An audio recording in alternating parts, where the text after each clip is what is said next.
राजा महेंद्र सिंह की पत्नी का स्वर्गवास हो चुका था। उनकी एक बेटी थी जिसे राजा अपनी जान से ज़्यादा चाहते थे। जब राजकुमारी 10 वर्ष की हुई तो राजा महेंद्र सिंह ने उसकी शिक्षा के लिए राजमहल के पास ही एक गुरुकुल बनवा दिया, जिसे राजकुमारी को कहीं बाहर न जाना पड़े। राजकुमारी प्रिया बहुत लाड प्यार से पढ़ी थी। उसे बाहर की दुनिया की कोई खबर नहीं थी। वह पहले दिन गुरुकुल में पढ़ने गई। राजा महेंद्र सिंह उसे खुद गुरुजी के पास लेकर गए। उन्होंने गुरुजी से आशीर्वाद देने के लिए कहा, राजा बेटी, ये हमारे गुरुजी है, इन्हें प्रणाम करके आशीर्वाद लो। राजकुमारी, लेकिन पिताजी, आपने तो कहा था राजा किसी के आगे नहीं झुकते, फिर मैं आपकी बेटी होकर कैसे झुक सकती हूँ? गुरुजी, राजन बेटी को विवश न करे। जब इसके मन में ज्ञान का दीपक जलेगा तो यह स्वयं झुकना सीख जाएगी। राजा दुखी मन से वापस आ गए। आज अगर रानी जिंदा होती तो वे राजकुमारी को अच्छे संस्कार दे पाती। राजकुमारी ने अगले दिन से गुरुकुल जाना शुरू कर दिया। वह सुबह अपनी 2 सखियों के साथ गुरुकुल जाती थी। एक दिन गुरुजी ने राजकुमारी से कहा, गुरुजी, राजकुमारी, तुम्हें आज से सभी शास्त्रों पढ़ाए जाएंगे। जब गुरुजी उन्हें शास्त्र की शिक्षा दे रहे थे तो राजकुमारी कुछ समझ नहीं आ रहा था। वह उठकर खड़ी हो गई। राजकुमारी, गुरुजी, मैं एक राजा की बेटी हूँ। मुझे शिक्षा की क्या आवश्यकता? जब भी जरूरत होगी कोई न कोई मेरा काम कर देगा। इतनी कठिन शिक्षा मुझसे पूरी न हो पाएगी, मुझे क्षमा करें।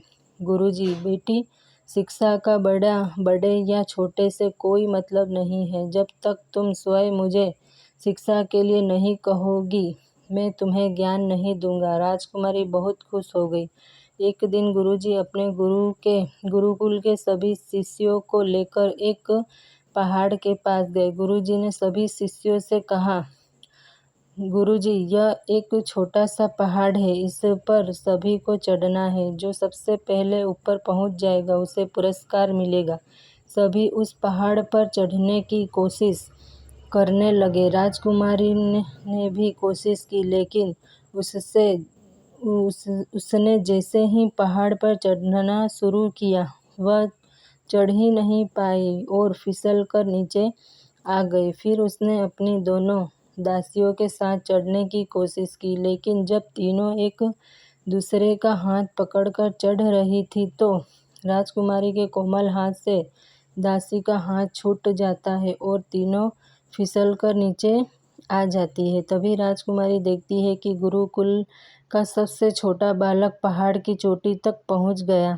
कुछ देर बाद सभी नीचे आ गए। गुरुकुल आने के बाद गुरुजी ने उस छोटे से बालक को इनाम के तौर पर एक पुरस्कार भेंट की, जिसे पाकर वह बहुत खुश हुआ और सब काम छोड़कर उसे पढ़ने के लिए बैठ गया।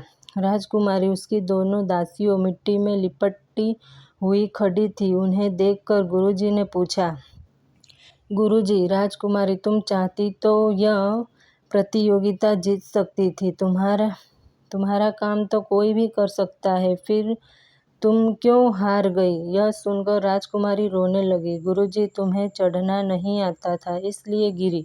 दूसरी बार तुमने कष्ट नहीं उठाए इसलिए तुम्हारे हाथ इतने कोमल है कि वे दासियों के हाथ से फिसल गए, इसलिए तुम गिर गई।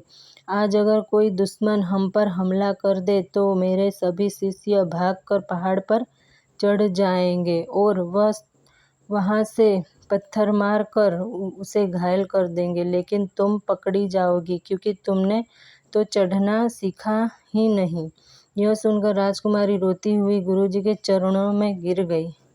राजकुमारी, गुरुजी, क्या मुझे शिक्षा देंगे? मैं शिक्षा ग्रहण करना चाहती हूँ। अगले दिन से राजकुमारी मन लगाकर सभी कलाओं को सीखने लगी। कुछ ही दिन में वह शास्त्रों की शिक्षा ग्रहण कर विद्वान बन गई। अस्त्र शस्त्र चलाना, घुड़सवारी करना, युद्ध कौशल, अच्छे संस्कार, मान सम्मान, करना यह सब सीख गई। जब उसकी शिक्षा पूर्ण हुई तो राजा महेंद्र सिंह बहुत खुश हुए।